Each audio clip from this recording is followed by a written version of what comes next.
This is for the tournament April 7th through 10th. My teacher tells the story of coming home from elementary school every day for a span of 3 years to play Little Women. Her best friend would play Meg.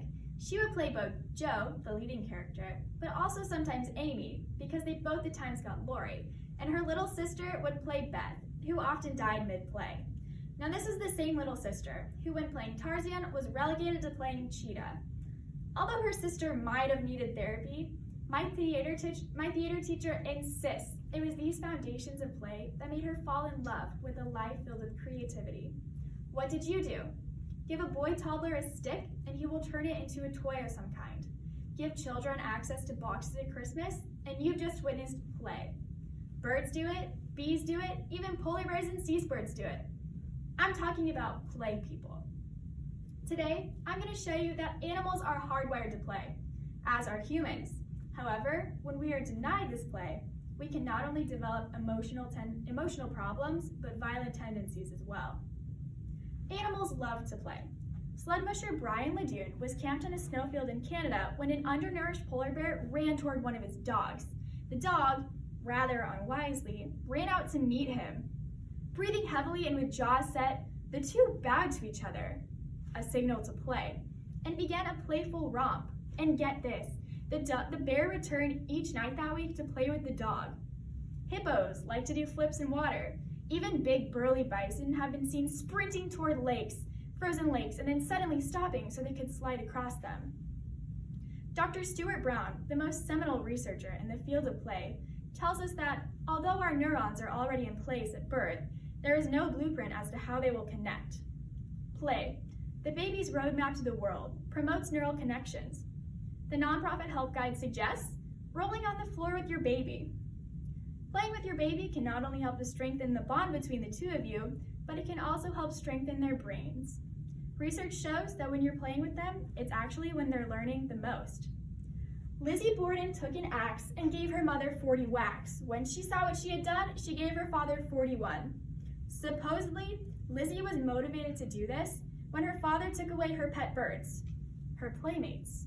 This shows that the lack of play has a way of getting to you.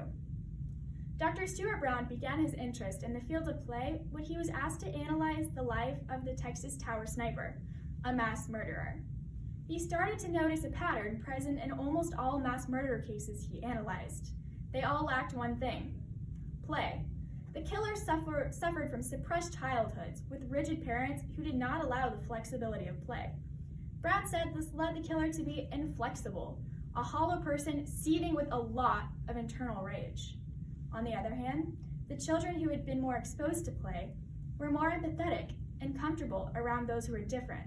Both of these skills are very vital to our world today. Now, not everyone who is denied play grows up to be an axe murderer. However, there are some other mental effects. Consider this. Caltech's Jet Propulsion Lab was having trouble replacing some of its best engineers as they retired.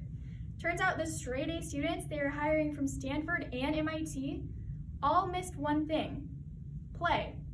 The new generation weren't the ones who dismantled lawnmowers or TVs or fixed clocks or put together soapbox derby cars.